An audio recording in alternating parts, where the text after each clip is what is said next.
예수님이 산상수훈을 끝내시고 산에서 내려오셔서 나병 환자를 고치시는 장면이에요, 오늘. 자, 산상수훈을 마치셨어요. 그래서 예수님이 이제 산에서 내려오시는 장면이거든요. 근데 많은 사람들이, 무리들이 예수님을 따랐어요. 그리고 이제 8장에 연이어서 3차례 예수님께서 치유사역이라 그러죠. 병자를 고치는 사역을, 그런 모습을 보여요. 그래서 오늘부터 한 3주 정도는 그 치유사역에 대해서 말씀을 전할 거예요. 예수님이 사람들 병 고치는 거, 그 이야기를 할 거예요. 예전에 제가 이 설교 한번 했었거든요, 사실. 치유의 목적. 예수님이 사람들 병을 고쳐주시는 이유가 뭔가에 대해서 설교를 한 적이 있었는데, 그거 다시 한번 복습을 할게요. 어차피 지금 치유사역에 관한 얘기니까. 그리고 오늘 이 나병 환자가 나왔잖아요. 한센병. 이 사람을 고치시는 장면이 왜 산상수훈 다음에 지금 바로 이어져 있는지, 마태가 아무렇게나 쓴 게 아니거든요. 마태복음을. 산상수훈 이후에 바로 나병 환자 이야기를 쓴 이유가 있어요. 이런 것까지 한번 살펴보도록 할게요. 예수님의 사역은 크게 2가지로 나눠져 있어요. 3년 반 동안 이제 공생애라 그래요. 30살부터 33살까지 사역을 했어요. 하나는 천국 복음을 전파하는 거야. 이렇게 말씀을 전하는 거야. 또 한 가지는 병을 고쳐주시는 거. 치유사역. 이렇게 크게 2 부분을 나눠요. 예수님 식사할 겨를도 없이 바쁘셨어요. 성경에 보면 밥도 못 먹고 사람들 고쳤다. 왜냐하면 사람들이 그렇게 많이 찾아왔어요, 예수님께. 병 고쳐달라고. 근데 예수님이 하나님이시잖아. 그쵸? 능력이 있으시잖아요? 그러면 생각해보세요. 지난번에도 말씀드렸지만 니네들 여기 병자야 지금. 내가 예수님이야. 다 찾아왔어. 나 고쳐주세요. 밥 먹고 있는데. 그럼 어떻게 하겠어? 내가 하나님이면. 나 같으면 이럴 거야. 알았어. 병 다 나라. 그 사람 밥 먹을 것 같아. 그럼 다 낫잖아. 하나님인데. 근데 예수님 그렇게 안 하고 어떻게 하냐면 병 고칠 때 어디가 아프니? 이렇게 만져. 어디가 아프니? 저기 가서 씻고 와라. 어디가 아프니? 이렇게 한 사람 한 사람 다 만지고 얘기를 하고 뭐 이래요. 그러니까 바쁜 거야. 밥 먹을 시간이 없는 거야. 왜 그래 예수님이? 능력이 없을까? 병 다 나라. 이것까지는 안 돼? 레벨이? 아니잖아. 하나님인데 그럴 리는 없잖아요. 왜 그랬을까? 예수님 사역은 단순히 사람들 병 고쳐주는 게 목적이 아닌 거야. 병 고쳐주는 게 목적이면 이 지구상의 질병은 사라져라 이러고 끝나는 거잖아. 그게 목적이 아니야. 예수님 사역의 초점은 천국 복음을 전파하는 거야. 그래서 이 사람들 한 사람 한 사람 그렇게 관계를 맺는 거야. 관계를 맺어야 이 사람들 마음이 열릴 거 아니야. 그래서 하나님 나라가 이런 거구나 이걸 받아들일 거 아니야. 병만 고쳐주고 말면 이 사람들은 그냥 또 나가서 자기 마음대로 살아요. 그 사람들의 마음을 열 수 있게 관계를 맺는 거야. 오늘 이 나병 환자를 고치시는 장면도 똑같아. 그냥 나병 환자 나아라 이러면 될걸 그렇게 안 하세요. 3절 말씀 한번 볼까요? 어떻게 고치시는지. 예수께서 손을 내밀어 그에게 대시며 손을 대는 거야. 이르시되 내가 원하노니 깨끗함을 받으라 하시니 즉시 그의 나병이 깨끗해진지라. 자, 손 안 대면 안 날까? 나병 나아라 이러면 안 될까요? 왜 굳이 손을 갖다 대는 거야? 봐봐, 스킨십이잖아. 느낌이 있어요? 전사님 마음이 전해져요? 사람이 부딪히고 만지고 이러면 뭔가 이렇게 정이 생기는 거야. 원래 인간이란 것은 많이 보면 볼수록 예수님이 그런 교감을 통해서 이 사람들 마음과 관계를 맺는 거예요. 지금 굳이 왜 손을 대냐고. 안 대도 될 거 아니야. 또한 유대인들은요 기적을, 우리도 그렇지만 하나님이 주시는 권능으로 봤다. 기적을 행하면 와 저거는 하나님께서 하시는 일이야 이렇게 봤단 말이야. 근데 예수님은 성경에 보면 안 잘생겼어. 우리가 이런 서화나 이런 데서 보면, 그림으로 보면 예수님 되게 멋있잖아요. 코스염 입고 막 길고. 근데 진짜 예수님 그렇게 안 생겼었다 그럴 때 흠모할 모습이 없다 그랬어요. 늙어 보인다 그랬어요. 그러니까 되게 못생겼고 저 사람이 무슨 하나님의 아들이야 정도로 볼품 멋었어요.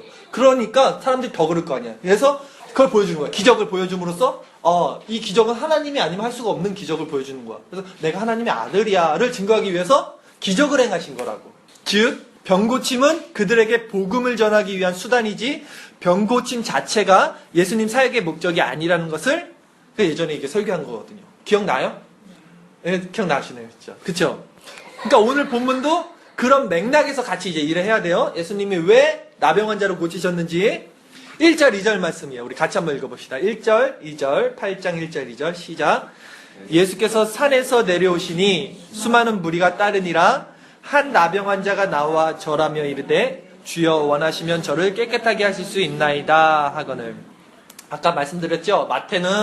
마태복음 그냥 막 쓴 거 아니라고. 산상수훈 다음에 굳이 왜 나병 환자 이야기를 바로 이어서 썼는지 의도가 있어요. 당시 나병, 한센병, 문둥병은요 질병이라기보다 하나님의 저주라고 생각했어요. 당시 유대인들은. 그러니까 옛날 중세 사람들은 병에 걸리면 저거는 무슨 큰 잘못을 해서 저거 하나님께 벌 받은 거야라고 생각을 했단 말이야. 죄의 대가로 병이 생긴다고 옛날 사람들은 생각했단 말이야. 특히 이 나병, 한센병은 저건 정말 저주받은 사람이다. 하나님께 뭔 잘못을 했길래 저런 병을 얻게 됐나 이렇게 생각했어요. 그래서 나병에 걸리면 사람들에게 죄인 취급당했어요. 그리고 같이 못 살아. 딴 데 가서 격리돼서 살았어요. 자, 레위기 13장 45절 말씀 제가 읽어드릴게요. 들어보세요. 나병 환자는 옷을 찢고 머리를 풀며 윗입술을 가리고 외치기를 부정하다 부정하다 할 것이요 병 있는 날 동안은 늘 부정할 것이라. 그가 부정한즉 혼자 살되 진영 밖에서 살지니라. 네. 부정하다는 것이 죄가 있다는 거예요. 그러니까 나병 환자는 죄가 있어서 혼자 살아야 돼. 격리돼서 살아야 돼. 근데 나병이 무서운 게 그거라니까. 옛날에 나병 환자촌에 가면 피아노를 치고 있대요. 근데 이걸로 친대 이렇게. 손가락이 다 없어. 그리고 이렇게 걸어가다가 발가락이 떨어져 나가고. 근데 그걸 무서운 건 뭐냐면 그게 아픈 줄 몰라 그 사람들이. 자각 능력이 없어. 우리 동상 걸리면 이렇게 찔러도 안 아프잖아. 발가락 같은 거. 똑같은 거야 나병. 감각이 없대요. 그리고 결국은 죽게 되는 무서운 병이지 나병이. 마태가 왜 이걸 넣었을까? 이게 우리 영적 상태랑 너무 똑같아. 우리도 죄로 말미암아서 우리 영혼이 썩어. 그 영혼이 죽어 있어. 근데 어때요? 몰라. 내가 이거 아픈지도 모르고 영적으로 내 상태가 어떤지도 감각이 없어져. 우리도 똑같은 거야. 자각 능력이 없어요. 그리고 종국엔 그 죄로 인해서 모두 심판받고 우리도 지옥에 가게 되는데도 우리도 모르는 거야. 마태는 이런 우리 영적 상태를 치유할 수 있는 분은 오직 예수님이다. 나병 환자를 통해서 우리들에게 성경에 있는 자들에게 이걸 가르쳐 주는 거야. 그러면 이를 통해서 우리가 배울 수 있는 건 뭐예요 지금? 우리에게 교훈을 주는 건 뭐야? 마태가 교훈을 주는 거는 나병 환자가 예수님 앞에 이렇게 나왔을 때 깨끗함을 받았듯 우리도 내가 영적으로 나병 환자임을 깨닫고 예수님 옆에 나와야 된다. 그러니까 여러분 잘 나온 거예요 오늘. 자, 마태는 산상수훈 다음에 바로 이어서 이 나병 환자 이야기를 이렇게 말하는 거예요. 그래서 구원받을 자는 바리새인 같은 사람들, 자기 의로 나는 살았어 라고 생각하는 사람들이 아니라 나는 죽은 자 맞네요 하나님 앞에서 죄 때문에 죽은 자 맞네요를 알고 하나님의 은혜를 이렇게 바라보는 나병 환자 같은 자들이라고 말씀을 주시는 거예요. 그 사람이 구원받을 자다. 그러니까 우리는 내가 나병 환자라고 생각을 해야 돼. 영적으로 내가 진짜 죽은 자 맞네요. 하나님을 떠난 자 맞네요. 요 자각이 있고 하나님께 나가야 되는 자. 그때 예수님의 손길이 우리에게 이렇게 미치는 거예요. 그게 이제 3절 말씀이잖아요. 3절 말씀 다시 한번 읽어볼까요? 예수께서 손을 내밀어 그에게 대시며 이르시되 내가 원하노니 깨끗함을 받으라 하시니 즉시 그의 나병이 깨끗하여진지라. 네, 이렇게 되는 거예요. 우리 죄가 아무리 많아도 여러분 일주일 동안 어떻게 살았는지 몰라요. 하나님을 생각을 했는지 성경을 읽었는지 기도를 했는지 몰라요. 하나님 까맣게 잊고 있었을 수도 있어. 그다음 이제 교회 온 거야. 하지만 우리가 어떻게 살았어도 우리가 진정한 마음으로 이제 예수님 앞에 나왔잖아요. 지금 예배드리러. 그리고 하나님 앞에 나왔으니까 주님 앞에 이렇게 내가 회개합니다. 내가 잘못 살았던 거 내가 인정합니다. 난 죄인입니다. 이렇게 고백하면 우리 죄도 마찬가지야. 순간에 즉시 깨끗함을 받게 되는 거예요. 네. 얼마나 좋아요. 우리 예수님이. 우리를 그렇게 사랑하시는 거야. 너무나 사랑하셔서 너가 죄만 고백해. 용서해 줄게. 이런 마음인 거예요. 근데 사람들이 회개를 안 해. 용서를 안 구해. 난 내 맘대로 살 거야. 이러면 안 되는 거예요. 그리고 나병 환자를 고치신 예수님이 그 나병 환자에게 이렇게 말씀을 하세요. 4절 말씀. 예수께서 이르시되 삼가 아무에게도 이르지 말고 다만 가서 제사장에게 내 몸을 보이고 모세가 명한 예물을 드려 그들에게 입증하라. 좀 어려운 말씀이죠.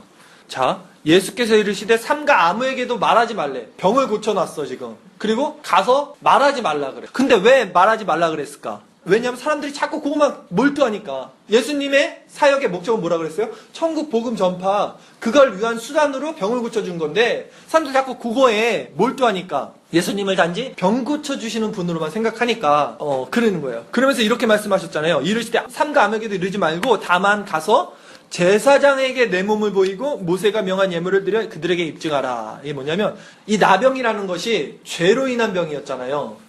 죄로 인한 병이었기 때문에 제사장이 그 병의 판결 여부를 결정했단 말이야. 그러니까 아프면 의사한테 가야 되는데 이 병은 죄 때문에 걸린 병이기 때문에 제사장한테 가는 거야. 이해 가요? 그래서 제사장에게 이 병이 나았다는 것을 판결 받으라 그러는 거예요. 예수님이 지금. 그리고 모세가 명한 예물을 드려라. 이건 뭐냐면요. 레위기 14장 1절의 율법의 말씀이에요. 제가 한번 쭉 읽어드릴게요. 한번 들어보세요. 여호와께서 이제 모세에게 말씀하는 거예요. 율법을 주시는데 나병 환자가 정결하게 되는 날에 규례는 이러하니 곧 그 사람을 제사장에게로 데려갈 것이요 제사장은 진영에서 나가 진찰할지니 그 환자가 있던 나병 환부가 나았으면 제사장은 그 정결함을 받을 자를 위하여 명령하여 살아있는 정결한 새 2마리와 백향목과 홍색실과 우슬초를 가져오게 하고 제사장은 또 명령하여 새 하나는 흐르는 물이 그릇 안에 잡게 하고 다른 새는 산채로 가져다가 백향목과 홍색실과 우슬초와 함께 가져다가 흐르는 물 위에서 잡은 새를 피를 찍어서 나병에서 정결함을 받은 자에게 7번 뿌려 정하다 하고 그 살아있는 새는 들에 노을 찌며 정결함을 받는 자는 그의 옷을 빨고 모든 털을 밀고 물로 몸을 씻으라 그리하면 정하리라. 어렵죠? 무슨 말이냐면 병이 나았어. 제사장한테 이제 갔어. 나 나병 나았어요. 확인해 주세요. 제사장이 보고 병이 나았네? 이런 사람은 율법에 따라서 새를 2마리를 잡아. 새를 2마리를 잡아서 제사장에게 갖다 주는데 제사장은 그 새를 한 마리를 잡아 질그릇에다가 그래서 피를 막 내. 그리고 요 살아있는 한 마리 새에다가 그걸 묻혀 피를 막 발라. 그리고 얘를 들에다 다시 날려보낸다는 거예요. 왜 그럴까? 무슨 말일까? 이게 뭘 얘기하는 거예요? 예수님께서 우리 죄를 위해서 피를 흘렸잖아요. 그래서 우리는 그것을 믿음으로써 구원을 얻는 거. 요걸 모형으로 보여주는 거예요. 우리의 영원한 대제사장이 돼서 우리가 영적 나병에 걸렸잖아요. 우리를 위해서 속죄의 피를 흘려주신 이 예수님을 모형으로 보여주신 거예요. 이게 지금. 그러니까 성경은 한 가지 얘기만 한다니까요. 다른 얘기하는 게 아니라 예수님의 복음, 예수님이 우리를 구해주신 이야기, 우리는 그것을 믿음으로써 얻는 거. 오늘 반은 여기까지예요. 결론적으로 다시 한번 박수 쳤어요. 아유, 고맙습니다. 네, 고마워요. 결론적으로 말씀드릴게요. 자, 그만, 알았으니까. 그만, 자, 잘 들었는지 한번 볼게요. 예수님의 사역은 크게 2부분으로 나눴어요. 첫째는 하나님 나라의 복음 전파였어요. 둘째가 뭐였냐면 병을 고치시는 거. 그러나 예수님 사역의 초점은 뭐였어요? 복음 전파하는 거겠지. 병 고치는 건 뭐냐면 그 수단으로 보여주는 거야. 그래서 예수님이 치유사역을 하면 병 다 나아라가 아니라 한 사람 한 사람 관계를 맺는 거야. 그 사람의 문제가 뭔지, 그 사람의 마음을 여는 거야. 그래서 그 사람이 영적으로 하나님 나라 복음을 받아들일 거 아닙니까? 또한 나병 환자를 고치신 이 이야기를 왜 산상수훈 다음에 바로 넣었을까? 마태는 이거죠. 우리가 죄로 말미암아 영혼이 썩어가도 자각 능력이 없는, 그리고 종국엔 그 죄로 인하여 심판을 받게 되는 영적인 나병 환자다. 이런 우리 영적 상태를 치유할 수 있는 분은 오직 예수님께 나아가는 거야를 모형으로 보여주신 거예요, 지금. 그럼 우리의 자세는 뭐야, 이제? 앞으로 우리의 스탠스. 우리는 어떤 입장을 취해야 돼, 우리가. 나병 환자가 예수님 앞에서 깨끗함을 받았듯, 우리도 내가 영적인 나병 환자임을 아는 게 중요하겠지. 그리고 예수님 앞에 나가야겠지. 예수님만이 우리를 깨끗하게 하실 수 있어요. 나병 환자의 문제는 뭐냐면, 내가 나병에 걸린지 모르는 게 문제예요. 아니, 나병에 걸린지 아는데 아프지가 않아. 이게 문제야. 발가락이 잘라져 나가도 아프지가 않으니까 문제인 거야. 나중에 내 발을 보니까 다 잘라져 나갔네? 우리도 마찬가지야. 예배를 이렇게 드리고 하나님 관심이 없고 영적인 거에 관심이 없어도 아프지가 않아. 문제가 없어, 내 인생에. 내 인생이 너무 편안해. 진짜 하나님 떠나서 살아도 내 인생에 뭐가 불편한지 모르겠어. 그게 문제야. 하나님을 떠나 살면 문제가 생겨야 되거든요. 내 인생이 왜 이러지? 하나님 떠나 사니까 너무 힘들다. 이래야 되거든요. 사실 인간은 하나님의 형상대로 만들었으니까. 근데 우리의 문제는 뭐예요? 아프지가 않아. 교회 일주일에 한 번 나오면 되는 것 같아. 나머지 일주일 동안 하나님 떠나 살아도 여러분 그렇잖아, 솔직히. 아무 느낌 없죠? 편안하죠? 왜 그래요? 문제가 있는 거예요. 영적인 나병 환자예요. 죄 때문에 우리가 모르는 거야. 내 영혼이 지금 어디로 흘러가는지. 세상 마귀가 지금 나를, 내 영혼을 어떻게 끌고 가는지 모르고 거기다 속고 있는 거야. 이것을 우리가 치유받을 수 있는 건 예수님 앞에 나와야 돼. 내가 나병 환자임을 깨달아야 돼. 이 믿음의 결단이 이 시간에 우리 앞에 있었으면 좋겠어요. 여러분, 이 시간에 눈을 감고 기도할 때 예수님 앞에 나옵시다, 우리가.